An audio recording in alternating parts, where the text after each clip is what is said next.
the mysterious music. Hello friends, welcome to the Horror Ghost Stories.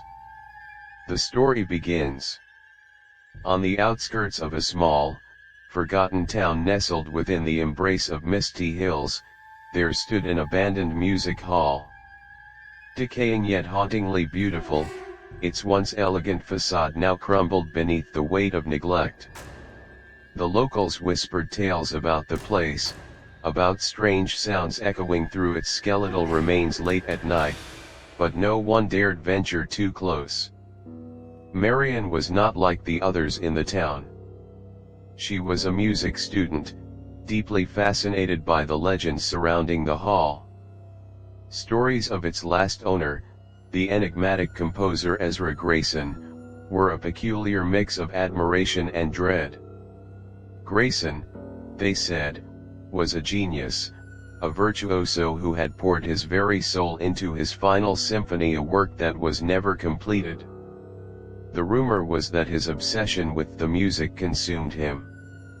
He died in the hall, they claimed, and his ghost lingered, finishing the piece he never could in life. Drawn by both curiosity and a strange pull she couldn't explain, Marian decided to explore the hall. She prepared her flashlight and a recorder, thinking perhaps she might uncover some clue to Grayson's final masterpiece. As she crossed the threshold, the air grew heavy, almost tangible, like a hand pressing against her chest. The silence inside was overwhelming, broken only by the soft creak of her footsteps on warped wooden floors. The grand piano in the center of the hall was still intact, though its surface was layered in dust and cobwebs. Marian approached it, running her fingers lightly over the keys. She jumped back as a single note rang out, low and mournful, though she was sure she hadn't pressed hard enough to play it. The sound reverberated through the cavernous room, lingering far longer than it should have. She shook her head, dismissing it as her imagination, and decided to set up her recorder. As she moved through the hall, the sensation of being watched grew stronger. The shadows seemed to shift and deepen, stretching toward her. She tried to focus on her task, but her hands trembled, making it difficult to position the microphone correctly. Then, as she switched on the recorder, a faint melody began to fill the room. It was unlike anything Marian had ever heard, a hauntingly beautiful tune that seemed to come from everywhere and nowhere. She spun around, searching for the source, but the hall remained empty.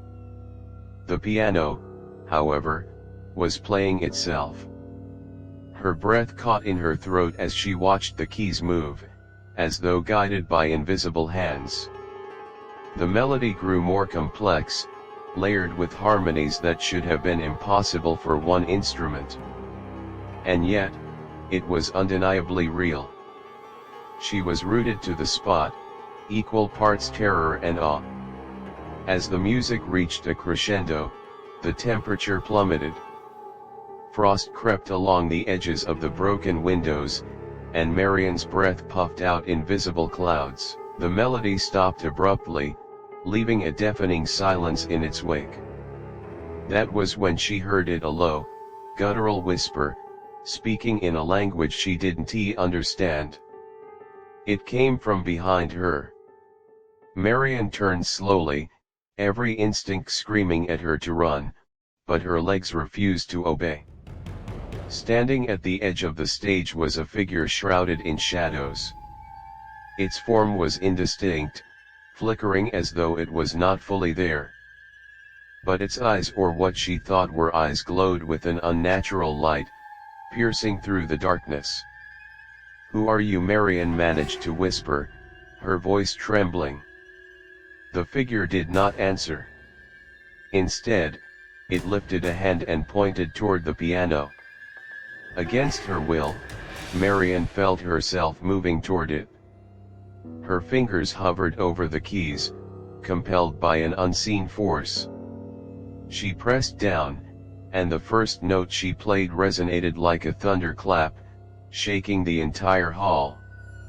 The whispers grew louder, joined by a chorus of voices, each more desperate and anguished than the last.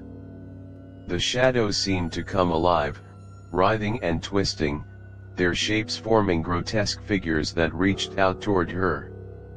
Marian played faster, her fingers moving of their own accord. The music was frenetic, dissonant, yet oddly hypnotic. As the piece built to its climax, the hall seemed to dissolve around her. She was no longer in the crumbling ruin but in a grand concert hall, filled with an audience of spectral figures. Their faces were pale and expressionless, their eyes fixed on her with an intensity that made her skin crawl. At the center of the crowd sat Ezra Grayson, his hollow gaze burning into hers.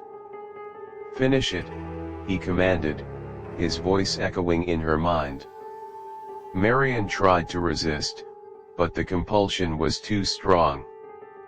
Her hands flew across the keys, creating a cacophony that seemed to tear at the fabric of reality. The walls of the hall warped and twisted, the shadows closing in until they were all she could see. And then, it stopped. Marian woke up on the floor of the music hall, her recorder lying beside her. The room was silent and still, as though nothing had happened. She played back the recording, hoping to make sense of her experience. At first, there was only static. But as she listened closely, she heard the faint strains of the melody, followed by a single whisper. "Thank you." Marian fled the hall, leaving her recorder behind. She never spoke of that night, but those who dared to pass the music hall afterward claimed to hear the same haunting melody emanating from within, a testament to the symphony that was finally complete. Marian tried to put that night behind her, but the echoes of the music clung to her like cobwebs, fragile yet inescapable. Back in her small apartment, she told herself that the experience must have been a hallucination, a trick of the mind brought on by fear and fatigue. But deep down, she knew it wasn't true. The melody haunted her dreams, replaying over and over until she could almost predict every note. One evening, unable to resist the pull, she returned to her piano.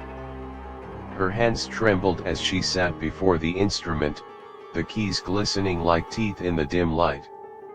She swore she wouldn't play, but her fingers betrayed her, moving on their own as though they were being guided by some invisible force. The melody spilled forth, rich and complex, and with it came the same oppressive weight she had felt in the music hall. As she played, the shadows in her apartment seemed to grow deeper, pooling in corners and creeping along the floor like spilled ink. She stopped abruptly, her heart pounding, but the music didn't. The piano continued to play, the keys moving on their own. The air grew cold, and a faint whisper drifted through the room. "Finish it."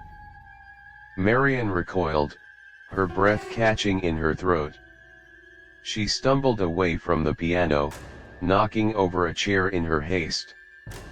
The music stopped, leaving a silence so profound it was almost deafening.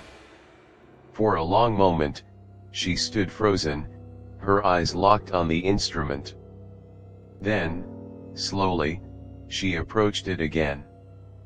The lid was closed, the keys still, as though nothing had happened. She couldn't stay in the apartment. Grabbing her coat, she fled into the night, wandering aimlessly through the darkened streets. The town felt different, its usual familiarity replaced by an eerie stillness. Even the street lights seemed dimmer, their flickering bulbs casting distorted shadows. Without realizing it, Marian found herself standing before the music hall. The sight of it filled her with equal parts dread and longing. She tried to walk away, but her legs carried her toward the entrance. The door creaked open as though it had been waiting for her. Inside, the hall was as she had left it, yet there was an energy in the air, a sense of anticipation. The grand piano gleamed in the moonlight that streamed through the broken windows, its presence almost regal. As Marian approached, she noticed something new: a sheet of music resting on the stand. The notes were scrawled in an elegant, flowing hand, the ink dark and fresh. Her hands trembled as she picked it up. The title at the top read, "Symphony of the Hollow." It was Ezra Grayson's work, she realized, the piece he had died trying to complete. She should have dropped it, should have run, but instead, she sat down at the piano and began to play. The first notes were soft, almost hesitant, but they grew bolder as the piece unfolded. Marian lost herself in the music, her fingers moving with a precision and skill she didn't know she possessed. The hall seemed to come alive around her, the walls vibrating with the power of the sound. The shadows returned, more vivid and solid than before. They danced along the edges of the room, their forms shifting and contorting into grotesque shapes. The whispers grew louder, blending into the music until they were indistinguishable from it. Marian felt a presence behind her, but she didn't dare turn around. The music demanded her full attention, its tempo increasing to a frenetic pace. Her hands ached, her fingers raw, but she couldn't stop. The shadows pressed closer, their cold breath brushing against her skin. She could feel their hunger, their desperation, and she knew that the music was the only thing keeping them at bay. As the piece reached its climax, the air in the hall grew thick and heavy, charged with an electric energy. The whispers became a roar, a cacophony of voices crying out in anguish and ecstasy. Marian's vision blurred, the edges of her world dissolving into darkness.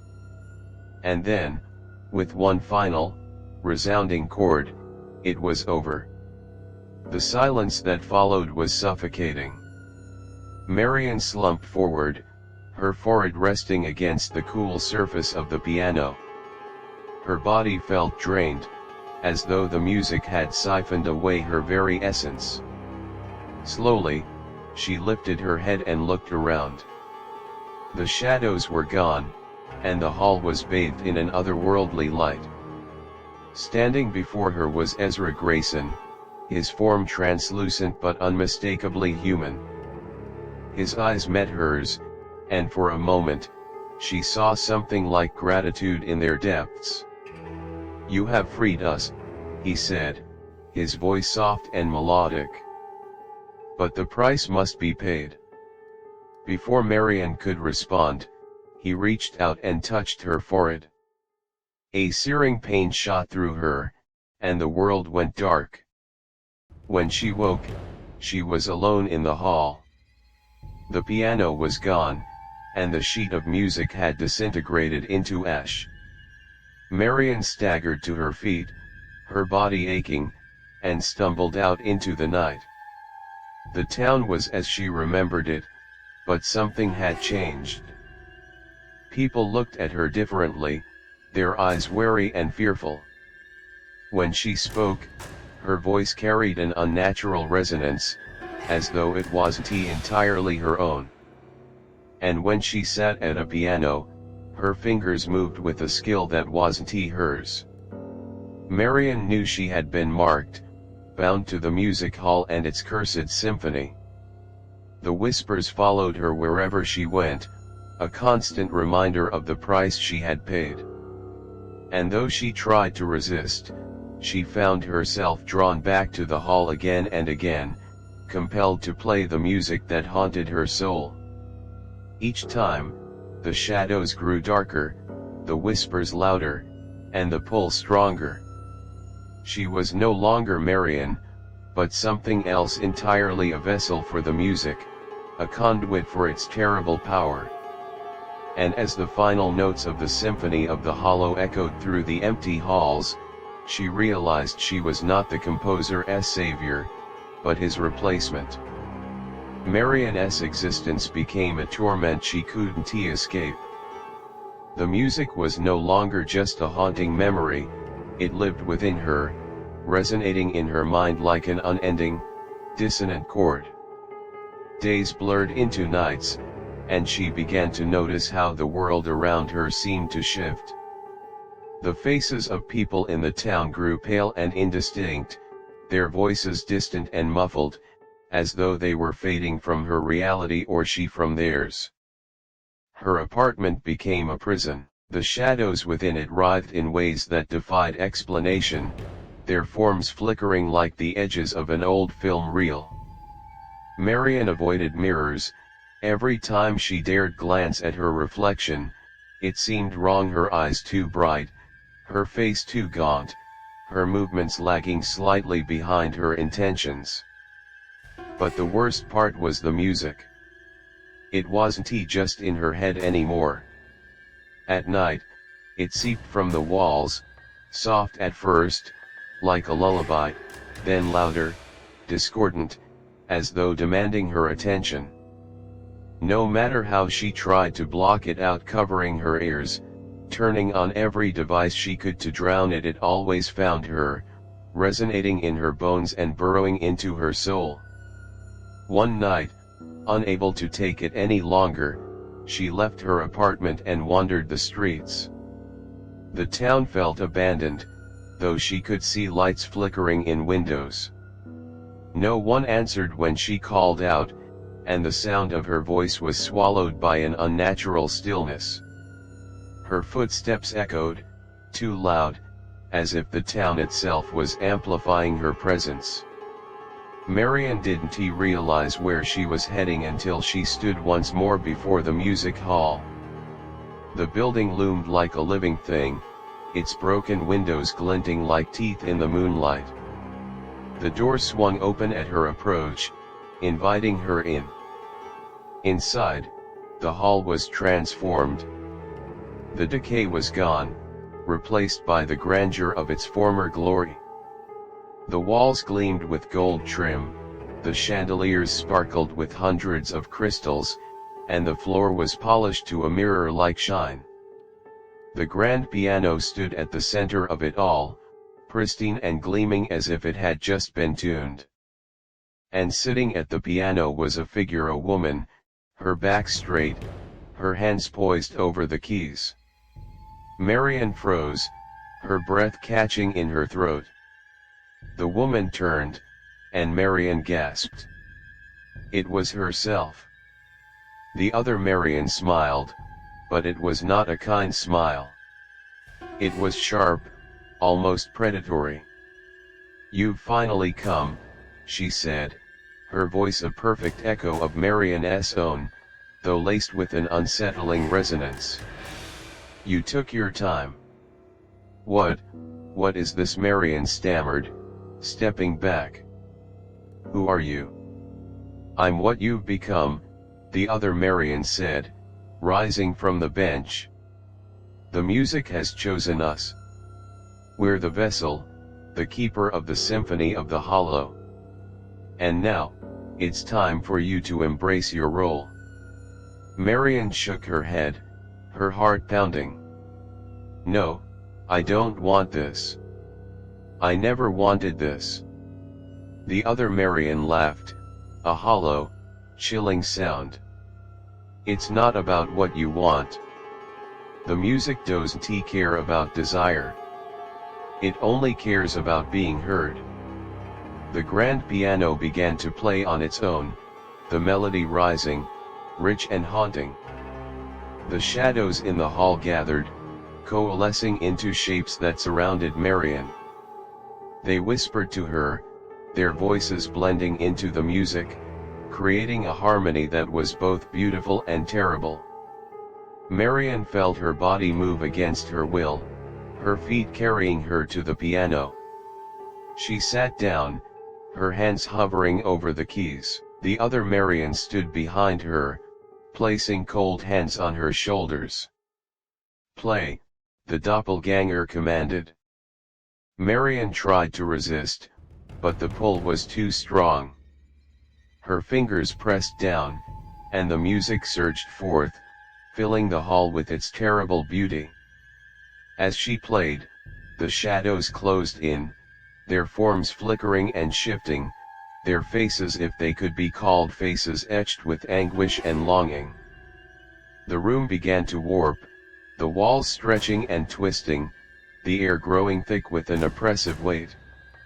Marion felt as though she were being pulled apart, her very essence unraveling and merging with the music. She could see the other Marion fading, her form dissolving into the shadows, her smile lingering until the last. Marion played faster, the notes pouring from her like a flood. The shadows pressed closer, their whispers turning into wails. She could feel their pain, their hunger, their endless yearning. They weren't just spirits, they were fragments of the symphony itself, bound to the music, yearning for release. With one final, resounding chord, the room exploded into light. Marion awoke on the stage, the piano silent and still. The hall was empty, its grandeur gone, replaced once more by decay and ruin. She was alone, or so she thought.